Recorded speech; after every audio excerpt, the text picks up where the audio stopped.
Hey, greetings everyone. Jerry here, fasting in the middle of a forest.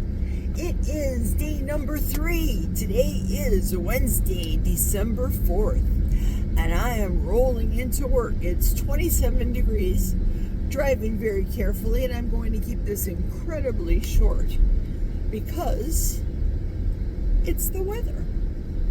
Got my seatbelt on, got the dash cam, let's go. I feel fantastic.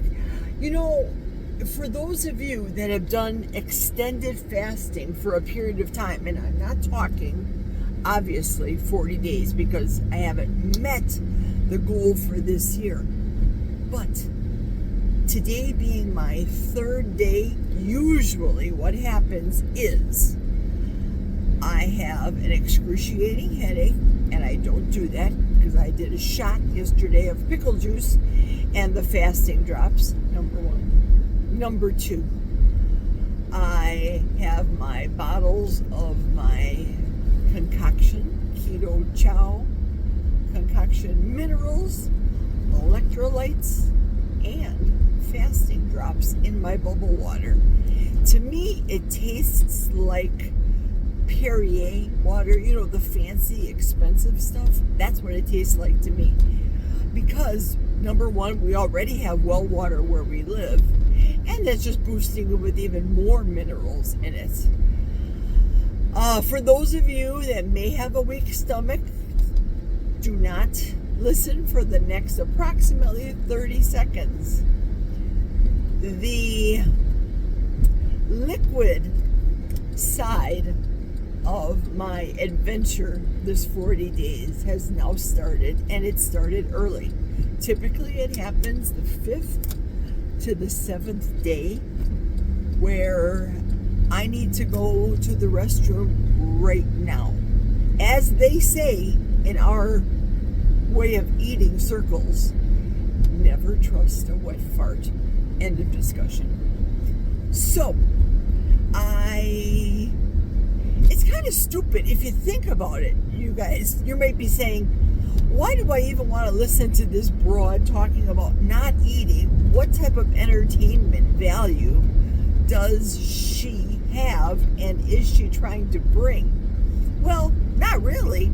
All it really is me making videos as, I don't know, let's call it a documentary as to this year, how I feel.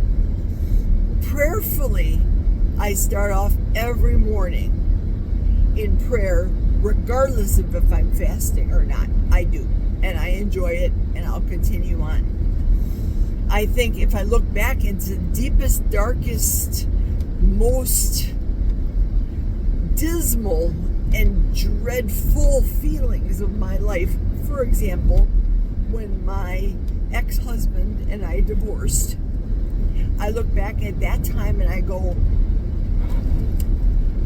oh, this was terrible. This is just bad. It's dreadful. It really is. But the truth of the matter is, now, as long as I truly believe it, every day I'm faithful to God, to His Word, to my husband, my life is going to have peaks and valleys. It just is.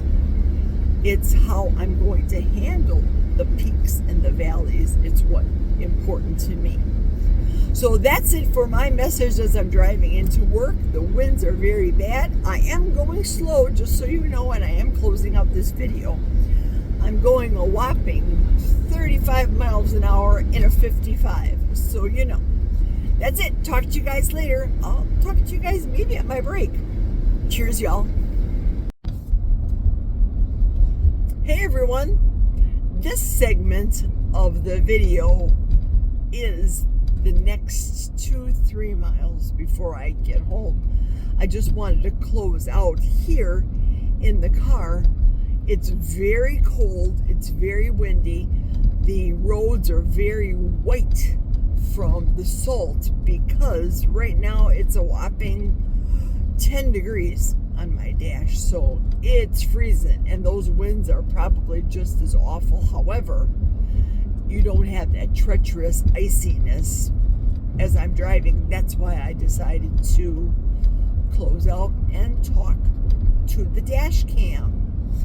I had a heck of a day today. I forgot to let you guys know that when I came back from vacation, our lovely HR girl had saved me my employee gift that they give out every year, the turkey or the ham, so I chose the ham. And she saved that for me. She didn't say anything because I'm sure she was begrudgingly saving it for me. She's a pill.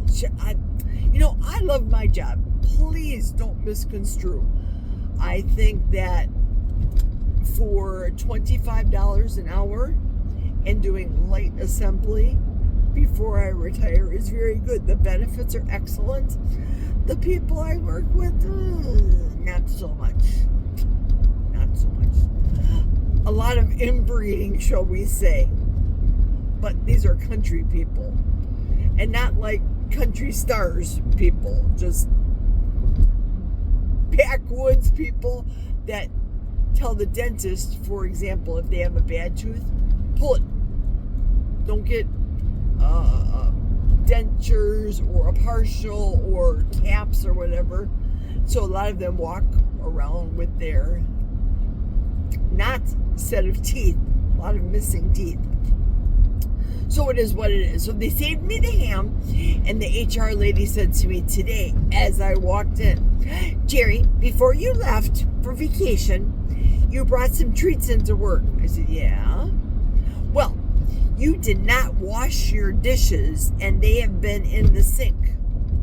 And I'm thinking, because today's Wednesday, I'm thinking, my dirty dishes, which existed of 2 set of tongs and a container to hold the nacho chips that I brought, because I took my platter home from the taco dip that I made.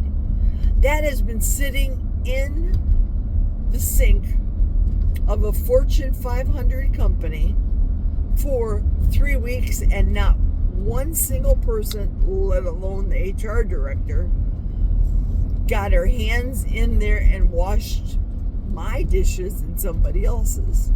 So she says, before the end of the day, get in the kitchen and wash those dishes that you made. Okay, I'll do it.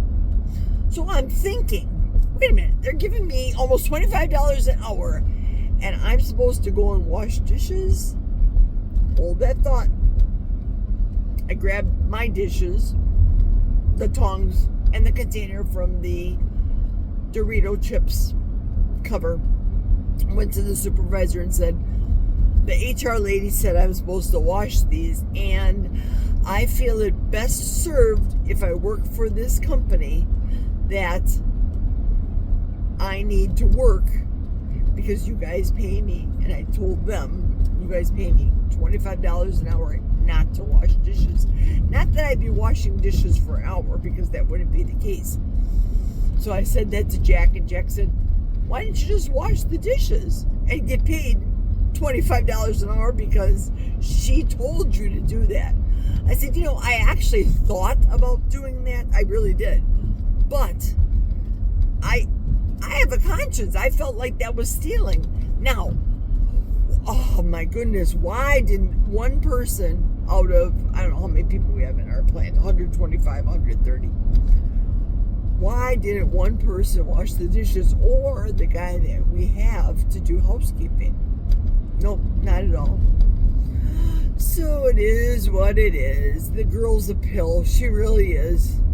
Oh, my stars. But I'm nearing retirement, and I will just zip my lip and put up with it. Get my ham next year. And I learned my lesson, seriously. I used to be truly the belle of the ball when it came to work. At St. Patrick's Day, for example, I would make big St. Patrick's corned beef dinners with potatoes and cabbage and everything, all the accoutrement, and feed our second shift plant people. They would give me money, and then we would all eat together. So it was a wonderful feeling. We were a real united big family back in the day. But now, I hate to say that's not the case. It's just not. An eye for an eye. And I let you guys know before, this gossip, this insanity, pettiness. Oh, click your heels 3 times. You're not in Kansas anymore, Jerry. That's it. I'm a half of a mile from the house. I wanted to close out real quick, and I didn't want to yap in the house and close out the video. So I will talk to you guys tomorrow. Cheers.